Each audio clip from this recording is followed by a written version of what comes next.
Percobaan kali ini saya sudah menyiapkan ada 4 buah gelas yang berisi macam-macam larutan. Yang pertama ada larutan yang berisi air putih, larutan gula, larutan garam, dan juga minyak goreng.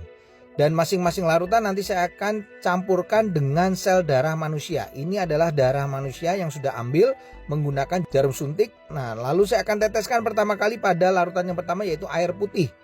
Kalau kita perhatikan di sini darah dengan air putih langsung akan larut. Bahkan ini saya siapkan ada batang pengaduk, saya akan aduk sampai dengan merata, dan di bagian batang pengaduknya pun juga tampak bersih, tidak ada darah yang menempel. Ini artinya darah dengan air dia akan terlarut sempurna. Lalu bagaimana dengan larutan gula? Saya akan teteskan darah pada larutan gula. Kalau kita bandingkan dengan air putih tadi, pada larutan gula ini sel darahnya tidak akan larut ke bawah, justru dia akan mengendap di bagian atas. Dan akan saya gunakan batang pengaduk. Nah, Anda bisa lihat ini beda sekali. Sel darahnya justru menempel pada batang pengaduk. Ini kenapa? Karena gula itu bersifat perlengketan. Berbeda dengan air putih tadi, batang pengaduknya bersih. Makanya orang kalau kena diabetes, terjadi perlengketan pada darahnya, mengalami rasa haus, kemudian sering buang air kecil, dan akhirnya suka ngemil. Nah, bagaimana dengan orang yang hipertensi? Ini adalah larutan garam. Ini darahnya saya akan teteskan pada larutan garam. Lalu saya akan juga sama masukkan batang pengaduk.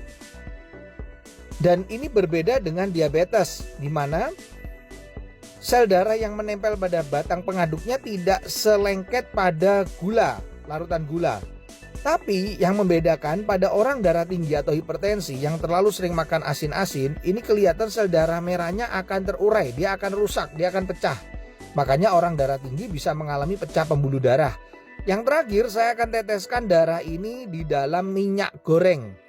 Nah, kalau saya teteskan ini langsung bisa terlihat sel darahnya nggak bisa larut, tidak juga ya mengendap di bagian atas, tapi justru menggumpal-gumpal. Ini membuktikan bahwa orang yang tinggi kolesterolnya akan mengakibatkan penggumpalan sel darah. Jadi sel darahnya akan menggumpal-gumpal, dan ini yang bisa menimbulkan penyumbatan pada pembuluh darah.